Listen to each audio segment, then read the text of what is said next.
আসসালামু আলাইকুম। আমি এখন বানাবো খুবই কমন একটা জিনিস, এটা হচ্ছে সুজির ডিম পিঠা। জিনিসটা তৈরি করা খুবই সোজা। তো এটার সাথে আমি সবার ঘরে থাকা সাধারণ একটা জিনিস যোগ করব, যেটা এটার স্বাদকে আর ফ্লেভারকে কয়েক গুণ বাড়ায় দিবে, মানে অসাধারণ করে ফেলবে। তো অনেকে হয়তো এইভাবে বানায় দেখেন নাই, একবার বানায় দেখেন তাইলেই বুঝবেন। তো আসেন দেখি শুরু করা যাক। তো এখানে আমি সেজন্য 2টা ডিম নিয়ে নিছি ভেঙে। এর সাথে আমি অল্প একটু লবণ দিব, 1 চিমটির মতো লবণ। এখানে আমি 1.5 কাপ মানে 3/4 কাপ চিনি দিব। দিয়ে এখন আমার এটাকে ভালো মতো ফেটে নিতে হবে, চিনিটা যাতে মোটামুটিভাবে গলে যায় আর কি। চিনিটা এর সাথে মোটামুটিভাবে গলে মিশে গেলেই এর মধ্যে আমি দিচ্ছি 2 কাপ সুজি দিয়ে এইটাকে এখন মিলায় নিতে হবে।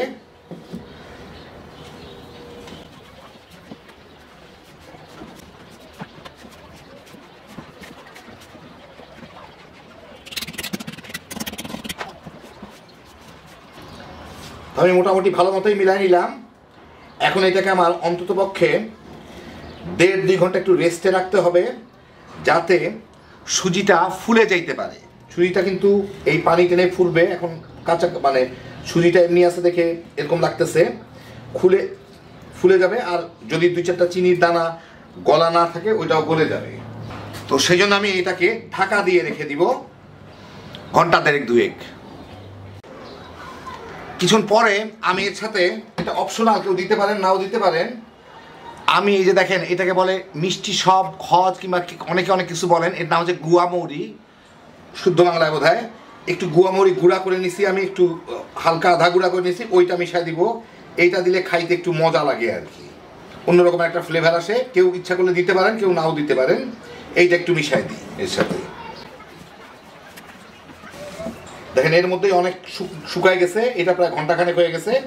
তো গুঁড়া মৌরিটা মিশায় আমি প্রায় আধা ঘন্টার মতো রাখবো, তারপর এটাকে আমি ভেজে ফেলবো, একবার ময়ান দিয়ে ভেজে ফেলবো। সুজিগুলো অনেক ফুলে গেছে, তো মোটামুটিভাবে মিশাই দিলাম। মোটামুটি মিশাইলেই হবে, একটু ভিজে গেলেই হলো গুঁড়া মুড়িটা।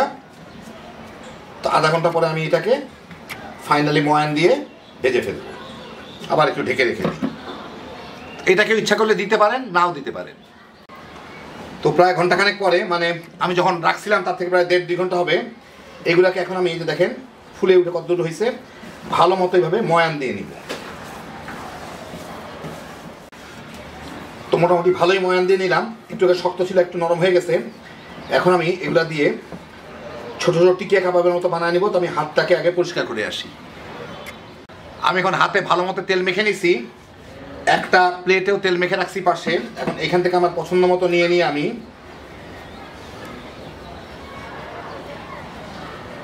এইভাবে গোল গোল করে দু চ্যাপটা আমাদের স্বামী কাবাবের মতো একটা শেপ দিয়ে নিব। এই যে এরকম এরকম করে সবগুলোকে করে নিব, নিয়ে আমি এই এটার উপরে রাখবো, প্লেটটার উপরে।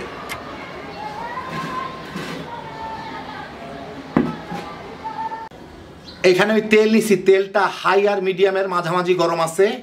এই যে বানাই নিচ্ছি এগুলাকে এখন আমি দিয়ে ভেজে নিব।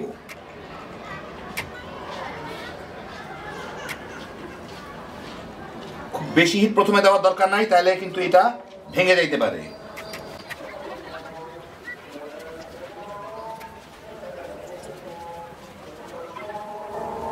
এই কয়টাই দেই। মিনিট খানেক পরে আমি একটু খোঁচা মেরে দেখবো এটা তলে লেগে গেছে নাকি, কারণ তলে লেগে গেলে তলের দিকটা পুড়ে যাবে। এগুলো যাতে উপরে একটু একদম লেগে না যায়, একটু পরে এটা ফুলে ভেসে উঠবে, চিন্তার কারণ নাই। এই যে এটা ভেসে উঠতেছে, এরকম সবগুলা ধীরে ধীরে উপরের দিকে ভেসে চলে আসবে। মিনিট 2-3 ভেজেই আমি এগুলাকে উল্টায় দিব। এগুলো আরেকটু ডার্ক হয়ে যাবে কালারটা। একটু জায়গা যখন বাইরে এসে আরো 2-4টা ছেড়ে দিই। যেটা আগে হবে সেটা আগে উঠে নিব, যেটা পরে হবে সেটা পরে উঠে নিব। একটু পরে যেগুলো হয়ে গেছে এগুলোকে আমি উঠাই নেই।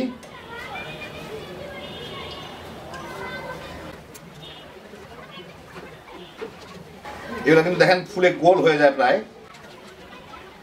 এই যে দেখেন, বাকিগুলোকে আমি ঠিক এইভাবে ভেজে নিই। এগুলোকে উল্টাই দিই, এখনো হয়নি, আর একটু পরে উল্টাবো। বাকি কয়টাকে ছেড়ে দিই এখানে। তো এই দেখেন হয়ে গেল আমার দারুণ মজার সুজির ডিম পিঠা। খুব সহজ একটা জিনিস, খুব কমন একটা জিনিসও, হয়তো অনেকেই এইভাবে বানান অনেকের বাসায়। তা আমি এর মধ্যে গুয়া মরিচটা দিলাম, যার ফলে এর ফ্লেভারটা একদম অন্যরকম হয়। একবার দিয়ে খেয়ে দেখেন, অনেক মজা পাবে। অনেকটা গুলগুল্লা টাইপের আমাদের আর কি, আগে যে গুলগুল্লা পাওয়া যেত সেই ধরনের হয়। রেখে বেশ কয়েকদিন খাওয়া যায়, কারণ এর ভিতরে খুব একটা পানি জাতীয় জিনিস থাকে না, যে কারণে উপর দিকটা বেশ মচমচে হয়। একবার বানায় দেখেন, বাচ্চা কাচ্চা যেমন পছন্দ করবেন, নিজেরাও খেয়ে মজা পাবেন। হ্যাপি জোশের একটা আইটেম, সহজভাবে তৈরি। যারা বানান না তারা বানাইবেন আর তামা তামা করে খায় ফেলাইতে পারবেন। আল্লাহ আপনাদের সবাইকে ভালো রাখুন, সুস্থ রাখুন, নিরাপদে রাখুন। ইনশাআল্লাহ বেঁচে থাকলে আবার দেখা হবে। আল্লাহ হাফিজ।